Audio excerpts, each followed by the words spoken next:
할렐루야. 오늘도 이렇게 주일 오전에 이렇게 깨우셔서 이 자리에 오신 여러분들 주님의 이름 환영하고 축복합니다. 제가 그 수련회를 하느라고 목이 조금 나갔는데 혹시 너무 저음이더라도 양해해 주시고 잘 들어주시길 바라겠습니다. 그 어떤 분이 이제 사업을 이제 하시는데 이제 계속 이 사업이라는 게 실패의 연속이죠. 그래서 계속 실패하다가 이제 한번 이제 성공을 하는 것이 이제 사업가의 어떤 그 과정이라고 할 수 있는데, 이제 자기가 이제 실패를 계속 이제 하다가 그 전까지는 이 실패들이 잘 이제 그래도 이겨낸 거죠. 이런저런 실패들을 잘 이겨내다가 한 번은 정말 그 큰 실패를 경험하게 된 거예요. 그러면서 거의 이제 뭐 우울증이라든지 삶에 대한 의욕까지 잃어버리는 그런 상황에 맞닥뜨리게 된 거죠. 그 전까지는 뭐 이제 인생이 이렇네 저렇네 그러면서 이제 막 실패를 이야기하는 사람들을 보면 남의 일이라고 생각해요. 자기는 아무리 실패를 해도 금방 일어날 거라고 생각했던 거죠. 근데 이 큰 절망, 이 큰 실패 앞에서 자신이 거의 죽다 살아났다라고 고백하던데, 그분이 그런 얘기를 하더라고요. 그러니까 자기가 가볍게 실패했을 때는 다시 일어날 수 있을 거야 라고 하는 희망이 있었다는 거죠. 그런데 그 실패 속에서 계속 자기는 희망을 놓지 않았던 거죠. 다 얼마든지 일어날 수 있을 거야 라고 생각했는데, 큰 실패 앞에 자기가 맞닥뜨려 보니까 뭐가 사라지냐면 희망이 사라집니다. 그러니까 사업이 잘 됐으니까 아마 그분이 그렇게 이제 큰 실패를 당연히 겪었겠죠. 사업이 너무 잘 됐고 그 사업이 계속 번창하니까 계속 번창할 줄 알았던 거예요. 그런 과정에 결국에는 이제 그 큰 실패를 경험한 거죠. 그 실패 끝에서 그 다른 실패와는 다르게 뭐가 사라졌냐면 희망이 사라진 거죠. 그리고 그의 삶에 뭐가 들이오게 되냐면 딱 이 단어로 얘기해, 절망이라고 얘기합니다. 절망. 그러니까 희망이 없으니까 찾아오는 게 절망인 거죠. 이제 철학자 키에로케고르는 이 절망에 대해서 뭐라고 하냐면, 죽음이라는 죽음이라는 병은 무엇이 원인이냐면 절망이다라고 표현했습니다. 그러니까 사람이 죽는 이유가, 사람이 중간에 죽는 이유가 이 희망 없음, 즉 절망 때문이다라고 표현하는 거죠. 그래서 실제 우리의 삶은, 여러분 이제 깨달은 분도 있고 느껴보지 못하신 분도 있고 또는 아예 복음에 대해서 들어보지 못한 사람들도 있겠지만 그 희망을 쫓아가는 삶이잖아요. 희망을 계속 쫓아갑니다. 어떤 분들은 때로는 이 재물이 나의 희망이 되기도 하고, 또는 어떤 이들은 가족이 나의 희망이 되기도 하고, 또는 어떤 분들은 사회적 지위가 나의 희망이 되기도 합니다. 그런데 이제 성경에서 얘기하는 건 이 모든 것들은 결국 흩어져서 없어지는 것들이라는 거죠. 그러면 그 희망이 사라지면 여러분은 어떻게 될까요? 우리에게 찾아오는 건 절망인 거죠. 부자도 자살을 합니다. 가족이 많은 사람들도 자살을 해요. 그들에게 희망이 사라진 거죠. 재물이 나의 희망, 사회적 지위가 나의 희망, 나의 어떤 인간적인 욕구들이 나의 희망이라고 생각했는데 그 희망이 사라졌을 때 우리의 삶에 뭐가 찾아오냐면 절망이 찾아옵니다. 우리의 어떻게 보면 본성과도 같아요. 우리는 죄악된 본성을 갖고 있어서 다른 것으로 우리를 이제 채우려고 많이 노력을 하는 거죠. 그래서 희망을 어떻게 하냐, 다른 곳에다 두고, 희망을 다른 곳에다 두는 거예요. 그래서 우리가 가만히 좀 생각해 봐야 될 게 뭐냐면, 과연 내가 어디에 희망을 두고 살아가고 있을까? 내가 살아가는 원동력 있죠. 나를 움직이는 그 원동력. 그것이 어디에 있을까? 라고 우리가 좀 깊이 있게 생각해 봐야 된다는 거죠. 오늘 본문에 이 요한복음이라고 하는 이 책이, 이 성경이 아주 독특한 그 기술을 쓰는데, 글을 쓰는 데 있어서 아주 독특한 방법으로 우리에게 말을 전하는 거죠. 근데 이 요한복음은 특별히 우리의 상황과 밀접하게 관련돼 있어서 그 상황들을 어떻게 하면 우리가 좀 그 감정들을 이해하기 쉬울까, 이걸 고민하면서 기록한 것 같아요. 그래서 오늘 본문에도 어떤 사람이 나오냐면 병자가 나옵니다. 그것도 이제 28년 된 병자. 아마 나면서 이제 그런 병들이 연속이었던 것 같아요. 그래서 장소는 베데스다라고 하는 못이고, 그 못이 특징이 뭐냐면 물이 움직인다는 거죠. 그러니까 우리나라야 샘물도 많고 흐르는 물도 많고 약수물도 많고 하지만, 이제 중동 국가는 그러지 않아요. 그러니까 물이라는 것 자체가 원래 귀하고 희귀합니다. 근데 이 베데스다라고 하는 못이 원래는 물이 없어요. 원래는 물이 없습니다. 그러다가 갑자기 물이 흐르는 거예요. 물이 나오는 거죠. 쉽게 얘기하면. 그러면 이제 사람들이 이게 천사가 그와 같이 역사했다라고 생각했던 거예요. 그래서 실제 사람들이 그곳에 이제 들어가거나 물을 마시거나 그런 행동들을 했다는 거죠. 그런데 이제 그 중에 진짜인지 아닌지는 정확하게 알 수 없어요. 오늘 본문에서 이게 진짜였다 이런 얘기는 없거든요. 그런데 이 중에 아마 치유를 받은 사람이 있는 것으로 보이고, 그 물에 들어갔다가, 그리고 그게 소문이 퍼졌던 것 같아요. 재미난 게 뭐냐면, 우리가 봤을 때는 여러분 그 베데스다 못에 물이 흐른다, 거기에 들어가면 살 수 있다, 이 얘기를 들으면 우리가 어떤 생각을 하죠? 쓸데없는 짓 한다, 이런 생각을 하죠. 물에 들어간다고 해서 살아나는 게 아니잖아요. 물에 들어간다고 해서 병이 나아지는 것이 아닙니다. 물에 들어간다고 해서 걷는 게 아니에요. 근데 지금 오늘 본문에 보면 수많은 병자들이 베데스다 못에서 뭘 기다리고 있냐면 물이 흐르는 걸 기다리고 있어요. 이 모습을 보여주는 거죠. 그러니까 누가 보더라도 그 베데스다 못은 아무런 능력이 없습니다. 아무런 힘이 없어요. 그런데 그 주변에 모여있는 모든 병자들, 걷지 못하고 맹인이고 다리 저는 사람, 혈기 마른 사람, 그런 사람들이 다 누워서 무엇을 기다리고 있냐면 물이 흐르기를 기다리고 있습니다. 그것이 그들의 뭐냐면 희망입니다. 그것이 그들의 삶의 소망이에요. 그걸 바라보고 있는 거죠. 그런데 그 옆에 누가 등장하시냐면 예수 그리스도가 등장합니다. 그러니까 지금 상황이 베데스다 못에 물이 흐르면 거기에 먼저 들어가는 사람이 치료를 받는다고 모든 사람이 지금 굳건히 믿고 그것만 바라보면서 그 희망 속에 내가 이 베데스다 못에 물이 흐를 때 정말 재빠르게 들어가서 그 물에 들어가면 내가 깨끗한 치유함을 받아서 내가 소망하고 내가 꿈꾸는 정상적이고 내가 할 수 있는, 내가 모든 것을 할 수 있는 그런 상태로 돌아올 거야. 정상적인 상태로 돌아올 거야. 못 걷는 자는 그 물에 들어가기만 하면 나는 걸을 수 있을 거야. 못 보는 자는 그 물에 들어가기만 하면 나는 앞을 볼 수 있을 거야. 이 희망에 부풀어서 지금 베데스다 못에서 기다리고 있는 거예요. 이런 상황입니다. 근데 예수께서 의도적으로 그곳에 찾아오시는 것이죠.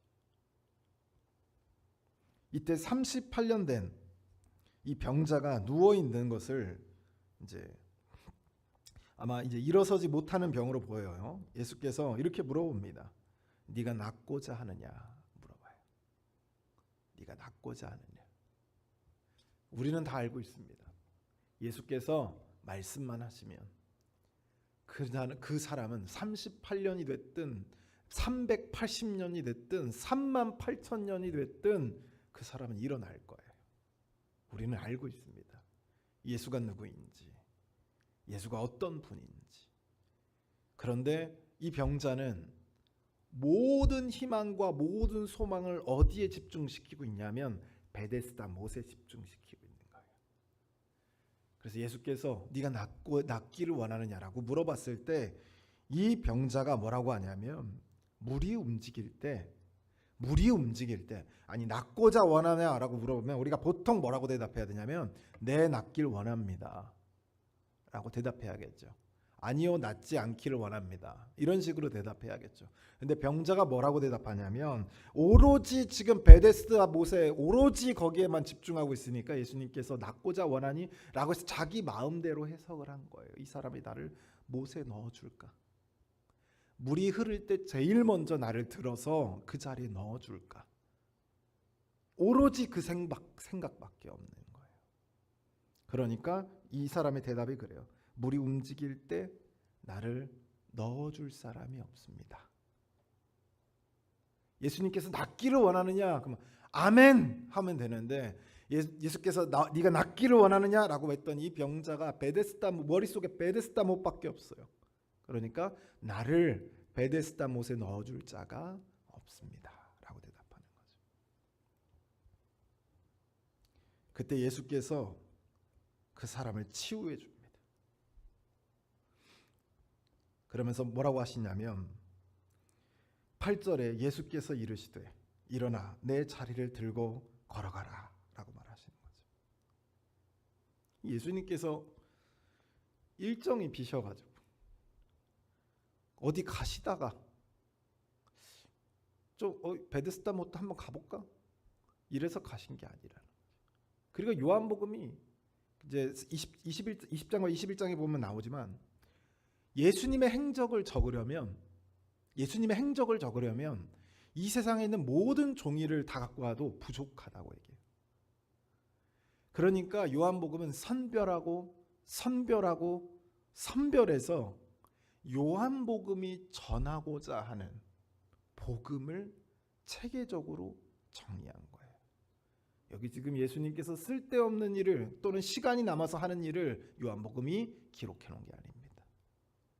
아주 의미 있고 꼭 기록해야 됐기 때문에 오늘 본문에 말씀이 들어가는 거죠.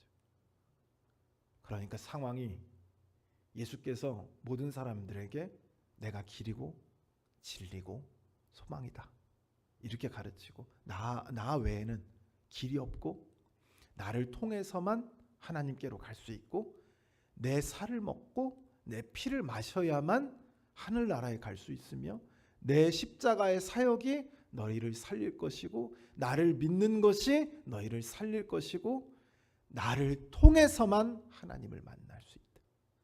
나를 통해서만 죄의 문제가 해결될 수 있다. 그러니까 우리의 소망이 우리의 희망이 예수 그리스도라는 거죠. 그래서 누차 그것을 가르칩니다. 그래서 중간에 베드로가 예수께 했던 고백 그것들이 요한복음에 빠져 있어요. 요한복음에 그 내용이 없습니다. 주는 그리스도시고 살아계신 하나님의 아들이십니다. 이 고백이 없어요. 그러니까 이 고백을 굳이 적을 필요는 없었던 거죠. 왜냐하면 지금 요한복음이 전하려고 하는 건 예수가 빛입니다. 예수가 생명이고 예수가 떡이고 그러니까 우리가 생각하는 우리 떡은 뭐냐면 여러분 우리가 삶에 필요한 아주 필수적인 요소들이에요. 그러니까 이게 우리의 때로는 희망이 됩니다. 먹는 거, 입는 거, 쓰는 거 이런 것들 말이에요. 그러니까 예수께서 다 아주 예수님의 진짜 살을 우리가 뜯어먹진 않잖아요. 내가 영원한 양식이다 예수님께서 얘기하거든요. 예수님 우리가 뜯어먹지는 않잖아요. 근데 그게 무슨 의미인지 우리가 압니다. 예수님의 피를 마셔라. 우리가 어떻게 사람 피를 마셔요? 그런데 그것이 무엇을 뜻하는지 압니다. 예수 그리스도 그 자체가, 그러니까 우리 절망밖에 없는 우리의 삶에, 그래서 헛된 희망을 품을 수밖에 없는 우리의 삶에 진짜 희망이 오신 거예요. 진짜 빛이 오신 거죠. 진짜 생명이 오신 거예요. 진짜 행복이 오신 겁니다. 근데 우리는 뭐 하고 있냐면 베데스다 못에 모여가지고 누가 먼저 들어갈까? 이 고민을 하고 있는 거죠. 그래서 예수께서 정작 찾아와서 네가 낫기를 원하느냐? 라고 물어봤을 때 우리의 관심과 우리의 소망과 우리의 희망이 다 베데스다 못에 가 있으니까 뭐라고 대답하냐면 이 못에 1등으로 넣어주세요. 그러면 내가 병이 치유가 되고 나에게 희망이 생기고 내게 소망이 생길 겁니다. 이렇게 굳게 믿고 있는 거죠. 병자에게 필요했던 건 못에 들어가는 것이 아닙니다. 아니, 못에 들어가서 목욕하려고 지금 못에 들어가는 게 아니에요. 지금 병자의 근본적인 목적은 치료를 받는 겁니다. 근데 예수께 못에 넣어달라고 하는 거죠. 예수께서 치료에 네가 치유를 받기를 원하느냐? 라고 물어봤는데 예수님께서는 정확하게 그의 삶을 꿰뚫어 보셨고 정확하게 그가 필요한 것이 무엇인지 알아보셨고 정확하게 그에게 무엇이 필요하고 내가 줄 수 있는 것이 무엇인지 명확하게 물어보신 거예요.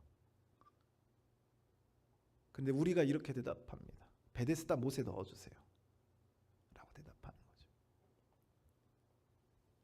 그러니까 우리의 삶이 진짜 행복해지려면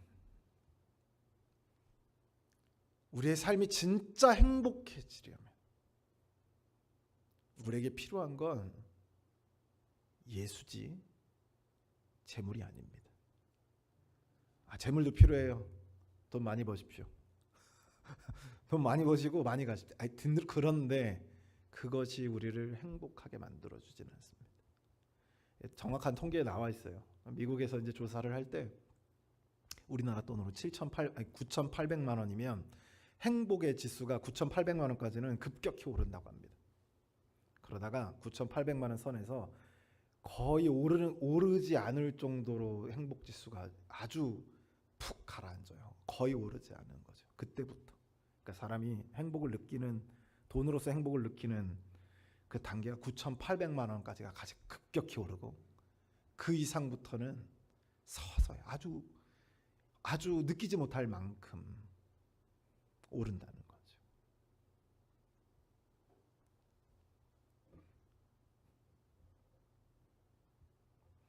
예수께서 그 병자를 치유하고 무엇을 보여주시는가? 그 병자에게 베데스다 못이 필요했던 것이 아닙니다. 그의 삶에 베데스다 못이 필요했던 게 아니에요. 뭐가 필요했냐면 예수 그리스도가 필요했습니다. 할렐루야. 우리에게도 마찬가지예요. 우리가 이제 어떤 이들은 사람마다 좀 다릅니다. 어떤 이들은 물질을 자신의 희망으로 삼기도 하고 어떤 이들은 자신의 가족을 또는 자신의 친구를 또는 자신의 지위를 또는 자신의 어떤 그 삶에서 이루고자 하는 목표 또는 신념 이런 것들이 베데스다 못일 수 있겠죠. 그런데 진짜 우리에게 필요한 건 베데스다 못이 아니라 예수 그리스도라고 하는 사실입니다. 요한복음의 포커스는 바로 이것을 가르치는 거죠. 요한복음이 전하는 진리입니다. 내가 길이요 진리요 생명이다. 내 살을 먹고 내 피를 마시는 자만이 영생을 얻을 수 있다. 이것이 궁극적으로 우리에게 희망이 되는 것이죠. 당시 예수 외에 다른 것에 희망을 찾던 소망을 찾던 성도들에게 요한복음의 저자가 얘기하는 거예요. 그러니까 지금 예수님 시대 말고 요한복음이 기록되던 당시 그 성도들에게 그때가 좀 그러니까 신약 성경의 배경들이 보통은 기독교가 박해를 받던 시대인데 요한복음의 시대가 좀 많이 서러웠던 그러니까 박해를 하는 사람들이 누구냐면 같은 민족인 유대인들이 그 전까지는 유대교와 기독교가 같은 종교 그러니까 우리가 유대교 하면 뭐 에세네파도 있고 바리새인 바리새파가 있고 사두개인 사두개파가 있고 그렇거든요. 여러 가지가 파가 그 중에 그리스도파가 있다라고 유대교가 생각을 했던 거예요. 그런데 어떤 시점을 통해서 유대교가 그리스도교를 더 이상 너네들은 유대교가 아니야. 출교를 하면서 같은 민족에게 같은 친척에게 어제까지만 해도 하하호 웃었던 그 이웃에게 생명의 위협을 받을 만큼의 박해를 받는 거예요. 자신의 가족이 칼로 죽어도 유대교 법상 이방인이기 때문에 그리스도인들의 법적 보호를 받을 수가 없습니다. 살인죄에 당하지 않아요. 재산을 빼앗아도 어디다 항변할 길이 없습니다. 대대적인 박해가 시작된 거죠. 법이 없을 때 인간이 얼마나 악해질 수 있는지를 보여줬습니다. 그때 당시의 성도들 흔들리고 무너지고 쓰러지는. 그래서 그들에게 여러분 그 하루 양식 있죠. 먹을 빵 얼마나 귀했겠어요. 모든 걸 다 빠약했어요. 이제 막 굶어 죽는 내 자녀가 막 굶어 죽는데 뭐 어떻게 해줄 방법이 없어요. 일을 하러 갔는데 일을 써주질 않습니다. 굶어 죽는 것밖에는 길이 없던 그때 누군가 만약 빵을 줬다면 그 빵이 여러분 그 사람에게 희망이 되는 거예요. 베데스다 못이 되는 겁니다. 그런데 요한복음을 통해서 그 성도들에게 뭐라고 얘기하냐면 그 빵이 베데스다 못이 아니라 예수가 떡이다. 생명의 떡. 예수의 피가 진짜 우리 희망이다 라고 얘기하는 거죠.